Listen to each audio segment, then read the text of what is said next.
25 വയസ്സുകാരിയായ മാളവികയുടെ ജീവിതത്തിലെ ഏറ്റവും സന്തോഷഭരിതമായ ദിവസമായിരുന്നു അന്ന്. ചുവപ്പ് പട്ടിൽ പൊതിഞ്ഞ് സ്വർണ്ണ ആഭരണങ്ങൾ അണിഞ്ഞ് അവൾ മണ്ഡപത്തിലേക്ക് നടക്കുമ്പോൾ അവളുടെ മനസ്സിൽ 1000 സ്വപ്നങ്ങളുണ്ടായിരുന്നു. വരൻ വിനീതിന്റെ കൈപിടിച്ച് അഗ്നിയെ വലം വെക്കുമ്പോൾ അവൾ തങ്ങളുടെ മനോഹരമായ ഭാവിയെക്കുറിച്ച് മാത്രമാണ് ചിന്തിച്ചത്. മാളവിക ഒരു സാധാരണ കുടുംബത്തിലെ പെൺകുട്ടിയാണ്. വിനീതിന്റേത് വലിയൊരു തറവാടും. എങ്കിലും പരസ്പരമുള്ള ഇഷ്ടമാണ് അവരെ ഒന്നിച്ചാക്കിയത്. വിവാഹ ദിവസം രാത്രി അവർ തങ്ങളുടെ സ്വപ്നങ്ങളും പ്രതീക്ഷയും പങ്കുവച്ചു. വളരെ സ്നേഹത്തോടെയും പരസ്പര വിശ്വാസത്തോടെയുമാണ് അവർ തങ്ങളുടെ ദാമ്പത്യ ജീവിതത്തിലേക്ക് കാൽവെച്ചത്. വിവാഹശേഷമുള്ള ആദ്യത്തെ 2 ആഴ്ച മാളവികക്ക് ഒരു സ്വപ്നം പോലെയാണ് കടന്നുപോയത്. വിനീതിന്റെ കരുതലും അമ്മ സുമിത്രയുടെ സ്നേഹപ്രകടനങ്ങളും അവളെ ആ വീട്ടിലെ സ്വന്തം അംഗമാക്കി മാറ്റി. അയൽക്കാരും ബന്ധുക്കളും ആ ദമ്പതികളുടെ പൊരുത്തത്തെക്കുറിച്ച് പുകഴ്ത്തി പറഞ്ഞു. ഒരു പെൺകുട്ടി ആഗ്രഹിക്കുന്ന എല്ലാ സന്തോഷവും തനിക്ക് ലഭിച്ചുവെന്ന് മാളവിക ഉറച്ചു വിശ്വസിച്ചു. എന്നാൽ വിധി അവൾക്കായി കരുതി വെച്ചത് മറ്റൊന്നാണ്. ആ സന്തോഷം അധിക നാൾ നീണ്ടു നിന്നില്ല. വിവാഹം കഴിഞ്ഞ് കൃത്യം 15-ാം ദിവസം രാവിലെ മാളവികക്ക് കടുത്ത തലകറക്കവും ഛർദിയും അനുഭവപ്പെട്ടു. സുമിത്രയുടെ നിർദ്ദേശപ്രകാരം അവർ അടുത്തുള്ള ക്ലിനിക്കിൽ പോയി പരിശോധന നടത്തി. റിസൾട്ട് വന്നപ്പോൾ മാളവിക ഗർഭിണിയാണെന്ന വാർത്തയാണ് ഡോക്ടർ അറിയിച്ചത്. ഒരു നിമിഷം മാളവികയുടെ ഉള്ളിൽ സന്തോഷം അലതല്ലിയെങ്കിലും പെട്ടെന്ന് തന്നെ അവളുടെ മനസ്സിൽ ഒരാകുലത നിഴലിച്ചു. വിവാഹം കഴിഞ്ഞിട്ട് വെറും 15 ദിവസമേ ആയിട്ടുള്ളൂ.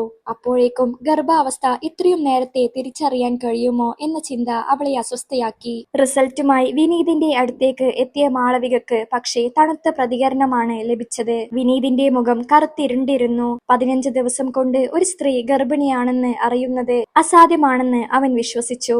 അവന്റെ മനസ്സിൽ സംശയത്തിന്റെ വിത്തുകൾ മുളച്ചു. മാളവികക്ക് മറ്റാരുമായോ അവിഹിത ബന്ധം ഉണ്ടായിരുന്നുവെന്നും അത് മറച്ചുവെച്ചാണ് അവൾ തന്നെ വിവാഹം കഴിച്ചതെന്നും അവൻ ഉറപ്പിച്ചു. മാളവിക വിനീതിനെ കാര്യം ബോധ്യപ്പെടുത്താൻ ശ്രമിച്ചെങ്കിലും കോപം കൊണ്ട് അന്ധനായ അവൻ അവളുടെ വാക്കുകൾ കേൾക്കാൻ തയ്യാറായില്ല. ആ സന്തോഷ വാർത്ത അവരുടെ ജീവിതത്തിലെ ഏറ്റവും വലിയ ദുരന്തത്തിന്റെ തുടക്കമായി മാറി. വൈകുന്നേരമായപ്പോഴേക്കും വിനീതിന്റെ വീട്ടിൽ വലിയൊരു യുദ്ധക്കളം രൂപപ്പെട്ടു. വിനീത് തന്റെ സംശയങ്ങൾ അമ്മ സുമിത്രയോട് പങ്കുവച്ചു. അത് കേട്ട സുമിത്ര അലറി വിളിക്കാൻ തുടങ്ങി. ഞങ്ങളുടെ കുടുംബത്തിന്റെ അന്തസ് കളയാൻ എവിടുന്നോ ഇറങ്ങി പുറപ്പെട്ടവളാണ് എന്ന് വിളിച്ച് അവർ മാളവികയെ അധിക്ഷേപിച്ചു. മാളവിക കരഞ്ഞുകൊണ്ട് വിനീതിന്റെ കാലിൽ വീണു. താൻ നിരപരാധിയാണെന്നും തങ്ങൾ ഒന്നായ ആ ആദ്യരാത്രിയിലാണ് ഇത് സംഭവിച്ചതെന്നും അവൾ ആവർത്തിച്ചു പറഞ്ഞു. എന്നാൽ വിനീത് അവളെ ചവിട്ടി മാറ്റി. സുമിത്ര മാളവികയുടെ കൈക്ക് പിടിച്ച് വലിച്ചഴച്ച് വീടിന് പുറത്താക്കി. വിനീത് ജനലടച്ച് മുഖം തിരിച്ചു. രാത്രിയിലെ തണുപ്പിൽ ആരും തുണയില്ലാതെ മാളവിക ആ വലിയ വീടിന്റെ പടികളിറങ്ങി. കണ്ണീരൊഴുക്കിക്കൊണ്ട് അവൾ റോഡിലൂടെ നടന്നു. വിനീതിന്റെ ക്രൂരമായ വാക്കുകളും അവന്റെ അമ്മയുടെ ശാപവചനങ്ങളും അവളുടെ കാതുകളിൽ മുഴങ്ങിക്കൊണ്ടിരുന്നു. താൻ ജീവന് തുല്യം സ്നേഹിച്ച ഭർത്താവ് തന്നെ ഇത്ര വേഗം അവിശ്വസിക്കുമെന്ന് അവൾ സ്വപ്നത്തിൽ പോലും കരുതിയിരുന്നില്ല. ഒടുവിൽ തളർന്ന ശരീരവും തകർന്ന മനസ്സുമായി അവൾ തന്റെ സ്വന്തം വീട്ടിലേക്ക് നടന്നു. കണ്ണീരൊഴുക്കി രാത്രിയിൽ പടിവാതിൽക്കൽ വന്നു നിന്ന മകളെ കണ്ട് മാളവികയുടെ മാതാപിതാക്കൾ ഞെട്ടിപ്പോയി. വിനീതിന്റെ വീട്ടിൽ നടന്ന കാര്യങ്ങൾ മാളവിക കരഞ്ഞുകൊണ്ട് അവരോട് വിവരിച്ചു. എന്നാൽ കാര്യം കേട്ടയുടൻ അവളുടെ അച്ഛൻ രാഘവൻ തലയിൽ കൈവച്ചിരുന്നു പോയി. നാട്ടുകാർ എന്തു പറയും എന്ന ചിന്തയായിരുന്നു അദ്ദേഹത്തിന് ആദ്യം വന്നത്. കല്യാണം കഴിഞ്ഞ് 15 ദിവസം കൊണ്ട് ഗർഭിണിയാവുക എന്ന് പറഞ്ഞാൽ ആരെങ്കിലും വിശ്വസിക്കുമോ എന്ന് പറഞ്ഞ് അച്ഛൻ അവളെ കുറ്റപ്പെടുത്തി. അച്ഛന്റെ വാക്കുകൾ മാളവികയുടെ നെഞ്ച് തകർത്തു. തന്നെ ഏറ്റവും നന്നായി അറിയേണ്ട അച്ഛൻ പോലും തന്നെ സംശയിക്കുന്നു എന്നത് അവൾക്ക് താങ്ങാൻ കഴിയുന്നതിലും അപ്പുറമായിരുന്നു. രാഘവൻ മാളവികയോട് സംസാരിക്കാൻ പോലും കൂട്ടാക്കിയില്ല. അവളെ വീട്ടിൽ താമസിപ്പിക്കുന്നത് കുടുംബത്തിന് നാണക്കേടാണെന്ന് അദ്ദേഹം വാദിച്ചു. എന്നാൽ ഈ സമയം അത്രയും മാളവികയുടെ അമ്മ ലീല മകളുടെ അരികിൽ തന്നെ ഉണ്ടായിരുന്നു. അമ്മ അവളുടെ കണ്ണീർ തുടച്ചു. അവളെ ചേർത്ത് പിടിച്ചു. തന്റെ മകൾ തെറ്റുകാരിയല്ലെന്ന് ആ അമ്മയുടെ ഹൃദയം ഉറപ്പിച്ചു പറഞ്ഞു. പക്ഷേ അച്ഛന്റെ തണുത്ത പ്രതികരണവും അവഗണനയും മാളവികയെ ആ വീട്ടിൽ ഒരു അന്യയാക്കി മാറ്റി. അച്ഛൻ അവഗണിച്ചപ്പോഴും മാളവികക്ക് ഒരേ ഒരു ആശ്വാസം അമ്മ ലീല മാത്രമായിരുന്നു. എനിക്ക് എന്റെ മകളെ വിശ്വാസമുണ്ട്. നീ ഒന്നിനും ഭയപ്പെടേണ്ട, ഞാൻ നിന്റെ കൂടെയുണ്ട്, ലീല ഉറപ്പിച്ചു പറഞ്ഞു. രാഘവന്റെ എതിർപ്പുകളെ അവഗണിച്ച് ലീല മാളവികയെ തന്റെ മുറിയിൽ താമസിപ്പിച്ചു. അവൾക്ക് വേണ്ട ഭക്ഷണവും പരിചരണവും ലീല നേരിട്ട് നൽകി. ഗർഭകാലത്തിന്റെ ആദ്യ നാളുകളിലെ അസ്വസ്ഥതകളിലൂടെ കടന്നു പോകുമ്പോൾ മാളവികക്ക് അമ്മയുടെ സ്നേഹം മാത്രമാണ് ഏക പ്രത്യാശ.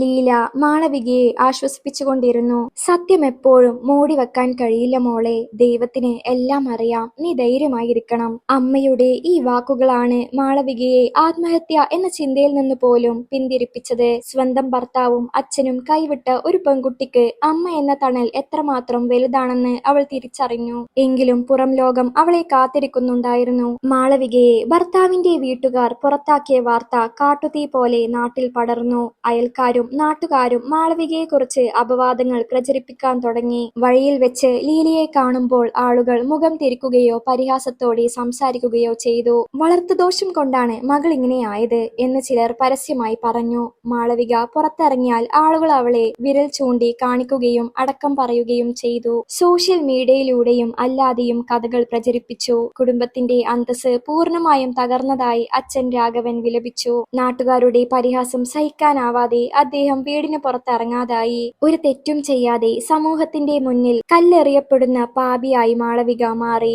ആളുകളുടെ കുത്തുവാക്കുകൾ അവളുടെ മനസ്സിനെ ആഴത്തിൽ മുറിവേൽപ്പിച്ചു. ഗർഭാവസ്ഥയിൽ സമാധാനമായിരിക്കേണ്ട അവൾ ഓരോ ദിവസവും കണ്ണീരോടെയാണ് കഴിച്ചുകൂട്ടിയത്. സമൂഹം എത്രത്തോളം ക്രൂരമാണെന്ന് അവൾ മനസ്സിലാക്കി. മാളവികയുടെ അവസ്ഥ കണ്ട് സഹിക്കാനാവാതെ ലീല ഒരു പ്രമുഖ ഗൈനക്കോളജിസ്റ്റിനെ കാണാൻ തീരുമാനിച്ചു. അവർ മാളവികയെ കൂട്ടി നഗരത്തിലെ വലിയൊരു ആശുപത്രിയിൽ എത്തി. അവിടെ വെച്ച് ഡോക്ടർ മാളവികയെ വിശദമായി പരിശോധിക്കുകയും അവളുടെ ആർത്തവ ചക്രത്തെക്കുറിച്ച് ചോദിച്ചറിയുകയും ചെയ്തു. പരിശോധനകൾക്ക് ശേഷം ഡോക്ടർ ആ സത്യം വെളിപ്പെടുത്തി. വിവാഹത്തിന് കൃത്യം 15 ദിവസം മുമ്പായിരുന്നു മാളവികയുടെ അവസാന ആർത്തവം. ശാസ്ത്രീയമായി ഒരു സ്ത്രീയുടെ ഗർഭകാലം കണക്കാക്കുന്നത് അവളുടെ അവസാന ആർത്തവത്തിന്റെ ആദ്യ ദിവസം മുതലാണ്. അതുകൊണ്ട് തന്നെ വിവാഹശേഷമുള്ള ആദ്യ രാത്രിയിൽ ഗർഭധാരണം നടന്നാലും മെഡിക്കൽ കണക്കുകൾ പ്രകാരം അവൾ ഒരു മാസം ഗർഭിണിയാണെന്ന് കാണിക്കും. അതാണ് 15 ദിവസത്തെ വിവാഹ ജീവിതം കഴിഞ്ഞപ്പോഴേക്കും പോസിറ്റീവ് റിസൾട്ട് കാണിക്കാൻ കാരണം. ഈ ലളിതമായ മെഡിക്കൽ വസ്തുത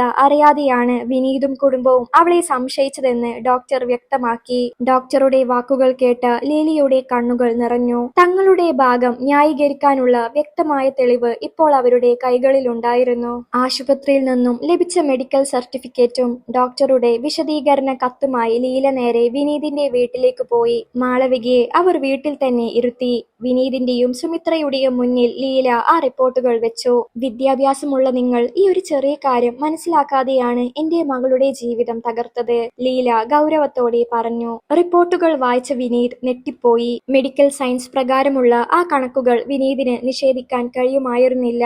മാളവിക പറഞ്ഞത് 100% സത്യമായിരുന്നുവെന്ന് അവൻ തിരിച്ചറിഞ്ഞു. താൻ കാരണം തന്റെ ഭാര്യ അനുഭവിച്ച മാനസിക വിഷമങ്ങളും താൻ അവളോട് ചെയ്ത ക്രൂരതയും അവന്റെ മനസ്സിലേക്ക് ഇടിച്ചു കയറി. സുമിത്രയും തെറ്റ് മനസ്സിലാക്കി നിശബ്ദയായി. ഒരു നിമിഷത്തെ അവിശ്വാസം കൊണ്ട് താൻ എത്ര വലിയ തെറ്റാണ് ചെയ്തതെന്ന് ഓർത്ത് വിനീത് സ്വയം ലജ്ജിച്ചു. തന്റെ കുഞ്ഞിനെ വയറ്റിൽ ചുമക്കുന്ന ഭാര്യയാണ് താൻ തെരുവിലേക്ക് വലിച്ചെറിഞ്ഞത് എന്ന ചിന്ത അവനെ വേട്ടയാടാൻ തുടങ്ങി. സത്യം മനസ്സിലാക്കിയ വിനീത് ഒട്ടും സമയം കളയാതെ അവളുടെ വീട്ടിലേക്ക് ഓടിയെത്തി. അവിടെ ഉമ്മറത്തിരുന്ന രാഘവൻ വിനീതിനെ കണ്ട് മുഖം തിരിച്ചു. വിനീത് നേരെ മാളവികയുടെ മുറിയിലേക്ക് നടന്നു. കട്ടിലിൽ നിസ്സഹായായി കിടന്നിരുന്ന മാളവിക വിനീതിനെ കണ്ട് ഭയത്തോടെ എഴുന്നേറ്റു. എന്നാൽ വിനീത് അവളുടെ മുന്നിൽ മുട്ടുകുത്തിയിരുന്ന് പൊട്ടിക്കരഞ്ഞു. അവളുടെ കൈകൾ പിടിച്ച് അവൻ മാപ്പു ചോദിച്ചു.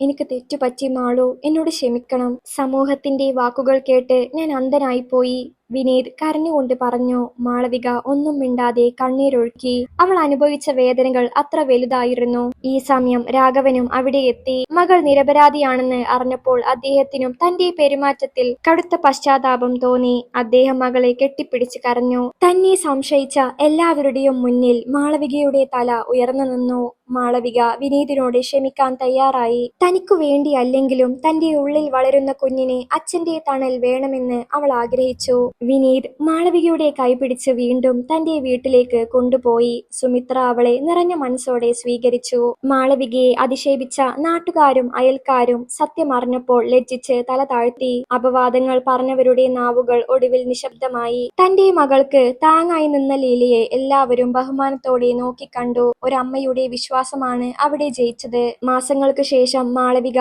ഒരു മനോഹരമായ കുഞ്ഞിന് ജന്മം നൽകി. വിനീത് അവളെയും കുഞ്ഞിനെയും ജീവന് തുല്യം സ്നേഹിച്ചു. പരസ്പര വിശ്വാസമാണ് ഒരു ദാമ്പത്യത്തിന്റെ അടിത്തറയെന്ന് വിനീത് പഠിച്ചു കഴിഞ്ഞു. പരീക്ഷണങ്ങളുടെ കരിനിഴൽ നീങ്ങി. മാളവികയുടെ ജീവിതത്തിൽ വീണ്ടും സന്തോഷത്തിന്റെ പുലരി ഉദിച്ചു.